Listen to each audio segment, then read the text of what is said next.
A brain doesn't just grow, it renovates. Inside Out 2 opens on a familiar control room headquarters, where joy still tapes golden memories to the walls like sunbeams you can stack. Sadness still catalogs blue orbs with the care of a librarian who knows grief is a form of love. And disgust, anger, and fear operate the switches with their usual efficiency and chaos. Riley is older now, a middle schooler calibrating friendships, hockey schedules, and a dawning awareness that people are watching. Puberty is not introduced by lecture, it arrives with a siren and a construction crew. The console sprouts new sliders, the old team looks up, change has a sound. Enter the new emotions like a freshman class with confidence. Anxiety leads orange caffeinated eyes that see futures no one asked for, flanked by envy, embarrassment, and ennui. They don't replace the originals, they propose a merger. Anxiety's pitch is polished. Joy kept Riley alive through childhood. Anxiety will keep her prepared through adolescence. Joy smiles because she is polite. Fear smiles because he is scared. Anger glares because the console suddenly has a catastrophized lever. Puberty, as a management style, favors redundancy and alarms. Outside the head, Riley's world widens. She's invited to a camp that could get her onto the high school hockey team, a shot at identity, at belonging, at the kind of confidence that comes with a jersey and a number. Best friends Grace and Bree are coming too, but the social math is already changing. Older players she admires, coaches who speak in tryout metrics, cool kids whose ease seems genetically engineered. Inside, Goal Central updates the mission statement with buzzwords Riley didn't invent: impress, advance, fit in. Anxiety gets to work the way anxiety always does, by starting early. She runs simulations, worries the future until it squeaks, and builds flowcharts that turn a simple pass into a referendum on self-worth. Joy watches with interest shading into alarm. The golden memory machine keeps humming, but the criteria shift without a meeting. Anxiety begins stockpiling what if reels like emergency rations. Envy tracks every advantage peers seem to have: better gear, better hair, better jokes. Embarrassment keeps a hand near the new spotlight knob. Ennui slumps with high skill, ready to roll eyes at any feeling that takes itself too seriously. The film's rule remains: every emotion is here to help. The argument is about methods. The first day of camp is a buffet of triggers. A drill goes wrong, a joke doesn't land, a coach's neutral feedback registers as doom. Anxiety pulls the console and prevents a nap with the zeal of a first responder. Joy tries to tag a good moment, a shared laugh with Grace over a locker room song, but the golden hue flickers under a flood of optimize this notes.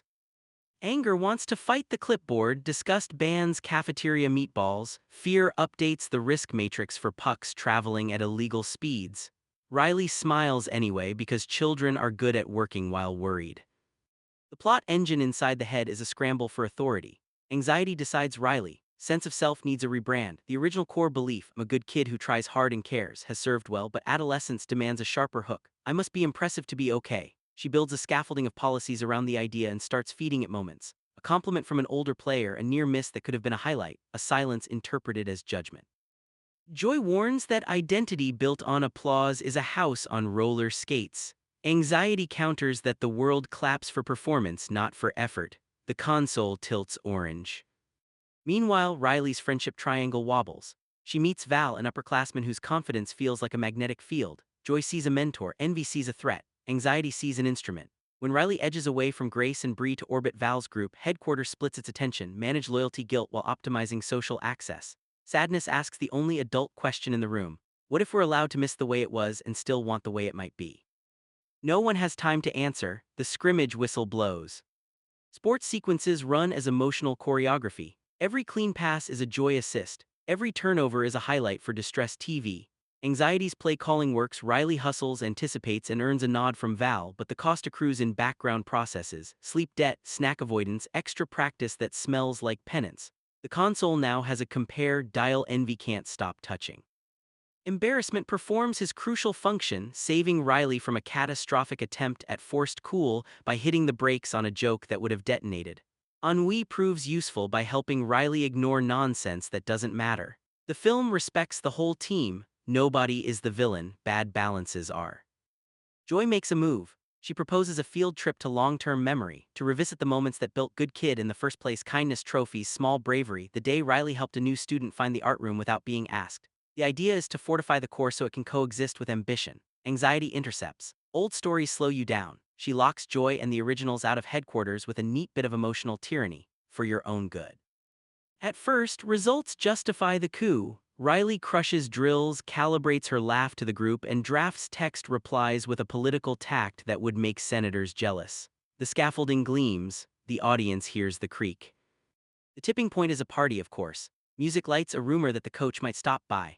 Grace and Bree arrive with the easy shorthand of people who have built thousands of little moments together.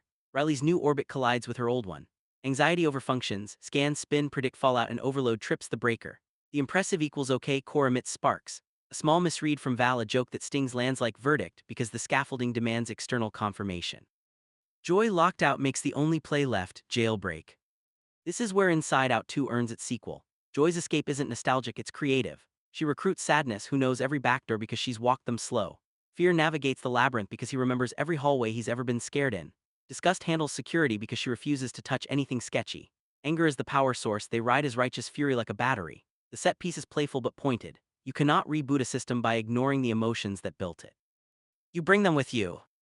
Back in headquarters, a standoff becomes a negotiation. Anxiety can't let go because her purpose is literal. Prevent catastrophe by living in tomorrow. Joy can't cede because her purpose is existential. Make today worth remembering even if tomorrow is a question. The resolution isn't a victory, it's an architectural change. Riley, sense of self must be able to hold more than one sentence at a time. The console reconfigures. Instead of a single glowing pillar, a braid forms. I care about people, I work hard, I make mistakes, I'm learning, I can be brave and scared at once. Anxiety panics, the braid looks messy. Joy insists, the braid looks human. Outside, the camp culmination game begins with fragile equilibrium. Riley plays tighter at first, trying to earn a summary statement from the universe. Then the new balance kicks in. Anxiety calls for preparation, joy insists on presence. Fear flags a risky pass, anger dares, disgust vetoes a gross water bottle. Sadness makes room for a pang when Riley sees Grace and Bree laughing without her, and that permission diffuses jealousy before it becomes sabotage. Riley apologizes mid-game for a clipped comment. The apology makes space. The play that follows is clean. The climax is not a buzzer beater, it's a choice. Riley must decide whether to pursue a risky solo moment that might impress Val or make the pass that includes the people who taught her to love the game. Headquarters votes, and for the first time this week votes together. She passes. The team scores. Val notices the right thing, leadership not spotlight. Grace and Bree see the right thing, their friend trying. The coach sees the right thing, potential aligned with character. After the party becomes gentler, Riley names the braid out loud in the only language kids have for this, awkward honesty. I freaked out, I wanted to be awesome so bad I got weird. Grace and Bree laugh the laugh that says repaired not erased. Val tosses a genuine compliment without the weight of evaluation. Headquarters doesn't pop champagne, it logs a new kind of golden memory, one with threads of blue. Joy tapes it up. Sadness smiles because it's hers too. Anxiety's arc lands where responsible worry should. She isn't exiled, she gets a desk. Joy moves her from the driver's seat to strategy. You tell us what could go wrong, Joy says, and we'll use it without letting it use us.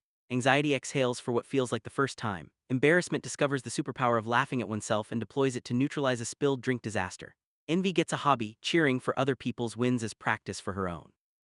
Ennui keeps her seat because sometimes not caring about the wrong thing is the right call. Fear takes a night off and sleep happens. The film closes with a quiet montage.